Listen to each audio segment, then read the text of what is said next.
ঔষধ প্রশাসনে ব্যাপক দুর্নীতি করে আলোচিত নাইম শফিকুল সিন্ডিকেট। ব্রাহ্মণবাড়িয়ায় সিরাপ খেয়ে 28 শিশুর মৃত্যুর ঘটনা ঘুষ নিয়ে দিয়েছেন ধামাচাপা, করছেন বেপরোয়া নিয়োগ বাণিজ্য ও ঘুষ কারবার।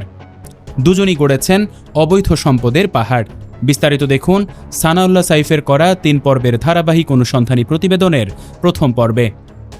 স্বাস্থ্য মন্ত্রণালয়ের অধীন ঔষধ প্রশাসন অধিদপ্তরের 2 পরিচালক মোহাম্মদ নাইম গোলদার ও মোহাম্মদ শফিকুল ইসলামের প্রভাব ও দাপট নিয়ে তীব্র ক্ষোভ ও আতঙ্ক বিরাজ করছে বলে জানিয়েছেন সংশ্লিষ্টরা।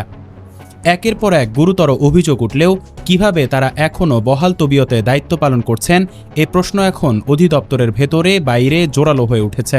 লিখিত অভিযোগ ও একাধিক দায়িত্বশীল সূত্র জানায়, পরিচালক নাইম গোলদার দীর্ঘদিন ধরে দপ্তরের গুরুত্বপূর্ণ সিদ্ধান্তে প্রভাব বিস্তার করে আসছেন।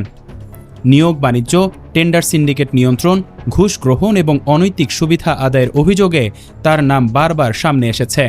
সূত্র জানায়, রাজনৈতিক পরিচয় ও প্রভাবকে ঢাল হিসেবে ব্যবহার করে তিনি একক আধিপত্য গড়ে তুলেছেন, যার কারণে অধিদপ্তরের অনেক কর্মকর্তা মুখ খুলতে ভয় পান। অধিদপ্তরের ভেতরের একাধিক সূত্র দাবি করেছে, সিনিয়রদের ডিঙিয়ে পদোন্নতি নেওয়ার ক্ষেত্রেও নাইম গোলদার প্রভাব খাটিয়েছেন।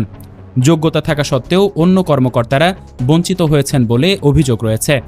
একই সঙ্গে তার বিরুদ্ধে কোটি কোটি টাকার অবৈধ সম্পদ অর্জনের তথ্য উঠে এসেছে। নাম প্রকাশে অনিচ্ছুক একাধিক কর্মকর্তা জানিয়েছেন, বরিশাল ও ঢাকায় নামে বেনামে সম্পত্তি ক্রয়ের বিষয়টি অধিদপ্তরের ভেতরে ওপেন সিক্রেট হিসেবে পরিচিত। অন্যদিকে পরিচালক শফিকুল ইসলামের বিরুদ্ধে অভিযোগ আরও স্পর্শকাতর। 2009 সালে ব্রাহ্মণবাড়িয়ায় সিরাপ সেবনে 28 শিশুর মৃত্যুর ঘটনায় তার ভূমিকা নিয়ে দীর্ঘদিন ধরে প্রশ্ন রয়েছে। স্বাস্থ্য মন্ত্রণালয়ের প্রজ্ঞাপন অনুযায়ী নমুনা সংগ্রহে বিধি লঙ্ঘনের অভিযোগ উঠেছে তার বিরুদ্ধে। ড্রাগ আইনে একাধিক নমুনা সংগ্রহের বাধ্যবাধকতা থাকলেও তিনি মাত্র একটি নমুনা সংগ্রহ করে পরীক্ষাগারে পাঠান বলে অভিযোগ রয়েছে।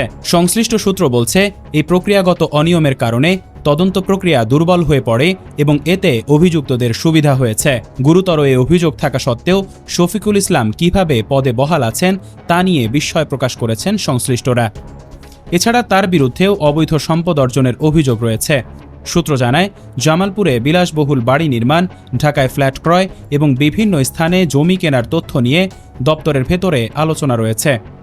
অধিদপ্তরের একাধিক কর্মকর্তা জানিয়েছেন, এই 2 কর্মকর্তার প্রভাবের কারণে প্রশাসনিক স্বচ্ছতা মারাত্মকভাবে ক্ষতিগ্রস্ত হচ্ছে। তাদের ভাষ্য, অভিযোগ থাকলেও কোনো কার্যকর ব্যবস্থা দেখা যাচ্ছে না, বরং তারা আরও শক্ত অবস্থানে রয়েছেন।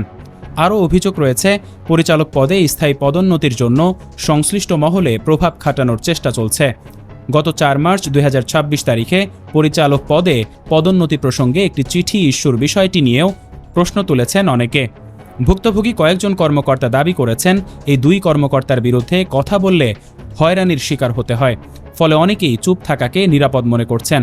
এ বিষয়ে বক্তব্য জানতে মোহাম্মদ নাইম গোলদার ও মোহাম্মদ শফিকুল ইসলামের সঙ্গে একাধিকবার যোগাযোগের চেষ্টা করা হলেও তারা সাড়া দেননি। সংশ্লিষ্টরা বলছেন, অভিযোগগুলো নিরপেক্ষভাবে তদন্ত করা হলে ঔষধ প্রশাসন অধিদপ্তরের ভেতরের অনিয়মের চিত্র আরও স্পষ্ট হবে। একই সঙ্গে প্রতিষ্ঠানটির সুনাম রক্ষায় দ্রুত প্রশাসনিক ও আইনি ব্যবস্থা নেয়ার দাবি জোরালো হচ্ছে।